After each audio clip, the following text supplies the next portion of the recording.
Tere, mina olen Madis Ehanurm Pluss Meediast. Olen laivis siin festivalil Jäppe ja minu kõrval istub Marek Sadam. Tere, Marek. Tere. Ma tahaksin sult küsida sellist asja, et natukene vanemad inimesed nagu mina mäletavad veel sellist bändi nagu N-Euro. Ja nüüd see muusik, mida sa teed, on hoopis teistsugune. Et räägi, kuidas leidis aset sinu selline suurejooneline transformeerumine? Tegelikult ei ole seda suurejoonelist transformeerumust toimunudki, sellepärast et tegelikult ma sellist muusikat, nagu ma teen tänapäeval Eestis, ma tegin seda juba hoopis enne kõiki teisi tegemisi, enne Eurot, enne kõiki seda, ma olen seda muusikat kogu aeg teinud. Aga nüüd see on kuidagi siis nagu, nüüd alles on see inimesteni kuidagi nagu võib-olla paremini jõudnud. Aga ma olen seda teinud nagu väga pikalt ja ma olen vist umbes 9. klassis saati ma olen teinud seda sorti muusikat. Et see ei ole nagu mitte midagi uut, see on minu nagu selline täiesti loomupärane osa. Et siis nii nagu on piiblis lugu Kadunud pojast, kus inimene mingil hetkel saab nii palju täiskasvanuks, et jookseb korraks nii-öelda natukene eemal oma juurtest ja hiljem leiab tee tagasi. Et kas siis võib tuua umbes sarnase analoogi sinu selle N-Euro tegemiste kohta?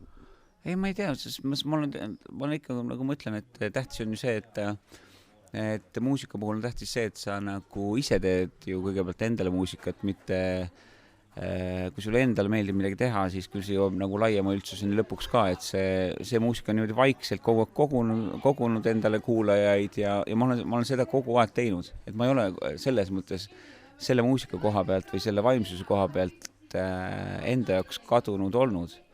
Ma olen küll palju nagu ringi rännanud ja andnud kõikvõimalikus kohtades kontserte, aga see on pigem ka sellele asjale tulnud meeletult kasuks, sest see on mind nagu võib-olla lugude jutustajana või lauljana või lugude kirjutajana aidanud meeletult edasi areneda ja mõtiskleda ja vaadata Eestit kaugemalt ja Eestit nagu lähemalt ja see on olnud minu tee ja ma olen rõõmus, et mul on antud see tee käia.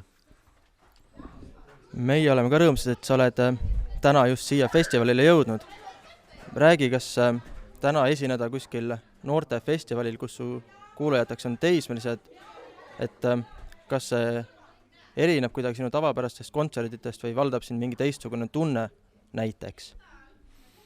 No eks see on nagu kontserdi ajal näha, aga üldjoontes ma ei tee inimestele kunagi vahet vanuse järgi, sellepärast, et ma olen näinud mõnda enda vanust inimest, kes on juba kuidagi nagu käitub nagu tõeliselt vana inimene, ja samas ma tean 86 või 80 aastaseid inimesi, kes käituvad nagu noored inimesi, kellel on nagu see elusäde on silmis, et ma arvan, et vanuse määrab pigem ära see mõtteviis ja säde silmis, kui see vanus, mis sul kuskil passis või sünnitunnistusel kirjas on.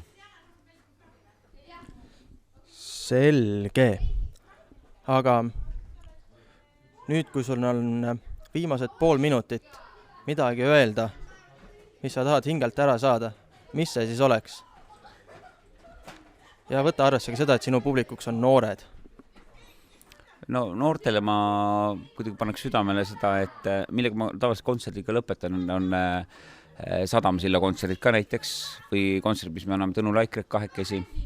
Siis minu kontserdi lõpulooks on laul Minu palve, mis ma kunagi Miamis oma peas valmis kirjutasin, et võib-olla nagu Eesti noortes võiks olla rohkem selle usuga seoses võiks olla ka rohkem oma kodu hoidmist ja et võiks olla rohkem seda kuidagi selles mõttes, heas mõttes nagu Eesti usku või seda, et me koos sellega kõige, mida me usume, et esiteks me hoiaks usku, aga et me hoiaks seda enda kodu ka. Ja absoluutselt ilma igasuguste nagu selliste mingite tagamõtete või poliitiliste mõteteta, aga lihtsalt, et oleks vaja nagu võib-olla hoida rohkem kodu, kui see on meile antud ja kui me tunneme, et see on meie tee. Et hoida nagu enda usku ja hoida enda kodu. Kuldsed sõnad. Suur aitäh sulle, Marek Sadam. Mina olin Madis Ehanurm Pluss Meediast.